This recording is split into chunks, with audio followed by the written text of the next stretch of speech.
So this is the second half of a dream which I did a little preview for in another video recently. So this is the dream where I was shown the nuclear strikes on Hawaii, on the island of Oahu. That was the first part. The second part is what this video will be about. I'll do a separate short video for the nuclear strikes on Hawaii part. So the second part was another dream where the Holy Spirit was showing me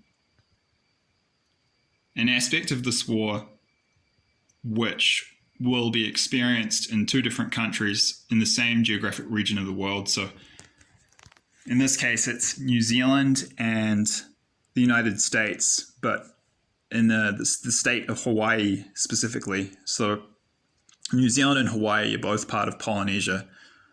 New Zealand is the southern corner of the Polynesian triangle. I think Hawaii is the northern corner, and then the southeast corner is Easter Island. Polynesia is the islands of Polynesia in the Pacific Ocean are in that what's called the Polynesian Triangle. So these two groups of islands are two ends of that. And what I was shown was a scene in Eastbourne and Wellington, the suburb where I grew up. This is at a rugby field. It's a recreation ground. It's just a big a rugby field. I think they also use it for playing cricket. I think it's they call it the rec, as in the recreate. I think we just call it the rec. I think it's the full name is the H.W. Short Recreation Ground, and there's a rugby club there, and it's right by the beach. There are some sand dunes immediately behind a line of pohutukawa trees at this rugby field, and what I was shown was a scene around probably between 6 and 7 p.m. and it kind of felt like summer in terms of the time of year, and it was dusk. It was really getting dark, so there wasn't that much light in the sky. It was twilight though, so there was still some light there.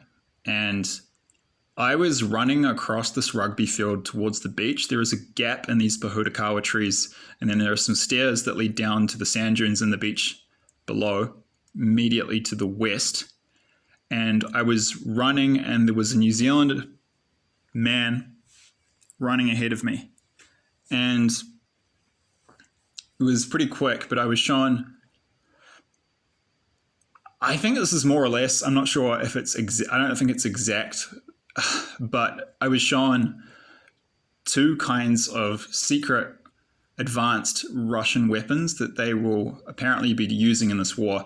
And this is where the split scene bit comes in, because I was told in the dream that this was, well, it wasn't really a split scene. I was told that this would be happening in Hawaii as well. And I think there was another guy there, and he was American, and that represented that. So this was in New Zealand. And this guy, the main guy in the scene, who was running, was a New Zealander, but there was an American guy running next to him and that kind of represented the fact that this would be happening both in New Zealand and in Hawaii, where I'd just been shown this other scene of nuclear strikes on Oahu, and I was viewing those from Maui. So this Kiwi guy ran across the recreation grounds, and he was running for his life, and it's a little gruesome.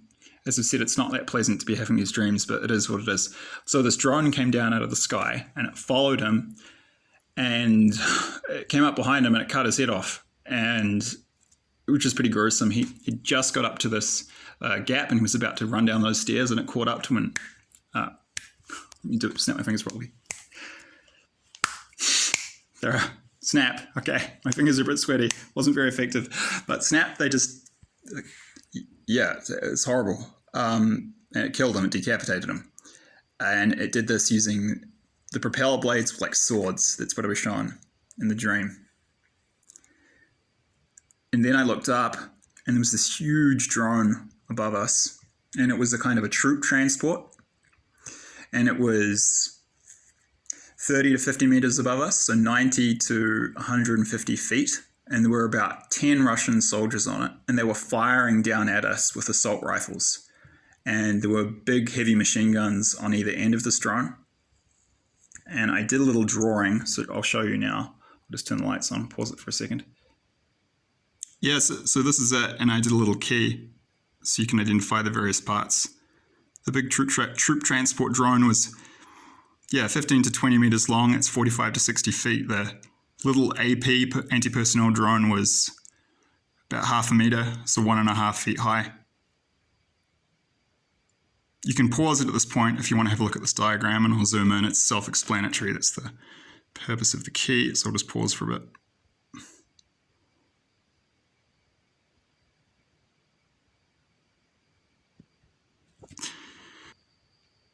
And the symbolism I got later with the anti-personnel drone that I was shown is that I don't think that was literal. I think I was basically being shown an advanced, modified, evolved version of something like the Switchblade drone, which the Americans are currently supplying Ukraine with in their fight against the Russian army. So it was a much more advanced version of this, and it just honed in on people. And I think in reality it's going to use explosive charges, but it's deadly accurate and very fast. So very precise.